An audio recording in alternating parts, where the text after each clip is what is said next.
இன்றே டவுன்லோட் செய்து உங்கள் ஃபேவரட் ஷோக்களை என்ஜாய் பண்ணுங்க. நீ எதுக்கும் ஃபீல் பண்ண. சிவா, என்ன பண்றது? என்ன ஏன் இப்படி எல்லாம் நடக்குது? சில விஷயங்களை நேரடியா பார்க்க கூடாது சிவா. ஏதோ ஒரு காரணம் இருக்கும், ஆனா சூழ்நிலை தப்பா இருந்திருக்கும். அதுக்காக அதை வெறுத்து ஒதுக்கிட்டா நல்லா இருக்காது. அதுக்கு என்ன பண்ணலாம்? தெரிஞ்சா ஏன் நீங்க கிட்ட இத சொல்லல? உங்களுக்கு முன்னாடியே தெரியுமா? தெரியும், ஆனா முன்னாடினா ரொம்ப முன்னாடி இல்ல. மான மரியாதைலாம் போகுது. சிவா, அப்படிலாம் எதுவும் நடக்காது, என்ன நம்புங்க. ஏய், இதோட சீரியஸ்னஸே புரிஞ்சுக்காம பேசுறீங்க. இது தப்பு இல்லையா? கத்தாதீங்க சிவா, அம்மாக்கு தெரிஞ்சா தாங்க மாட்டாங்க. தெரியாதானே அண்ணி போகுது. காவேரி, அவங்களுக்கு இதெல்லாம் தெரிய வேண்டாம். போஸ்டர் ஒட்டினா ஊரே பாப்பாங்க. அப்ப அம்மாக்கு கண்டிப்பா தெரியதானே போகுது. நான் எப்படி வெளியில போவேன்? எனக்கு அசிங்கமா இருக்காதா?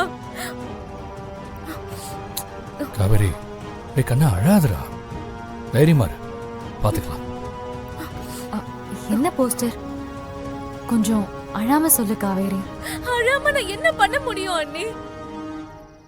காவேரிய மிரட்டி தாஸ் எடுத்துக்கிட்ட செல்ஃபி போட்டோவை ஊர் முழுக்க போஸ்டர் அடிச்சு ஒட்ட போறானா?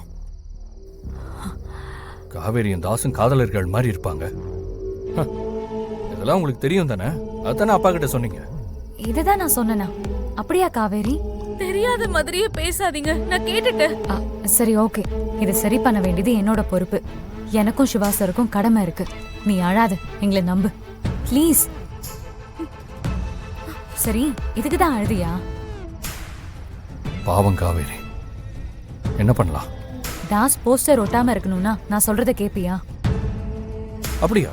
ஏய், சிக்கலா எதுவும் சொல்லக்கூடாது. காவேரிக்காக தான் கேட்கிறேன், சொல்லுங்க.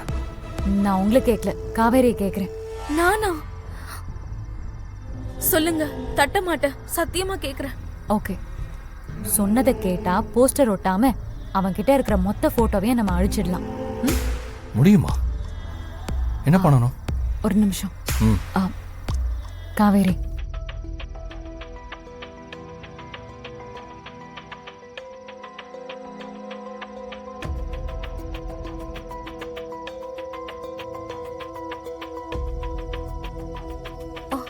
அப்படியா? சரி, ஓகே, அக்செப்டட். நைஸ். பயப்படாம நிம்மதியா போய் தூங்கு. தப்பா எதுவும் நடக்காது, நடக்கவும் விட மாட்டேன்.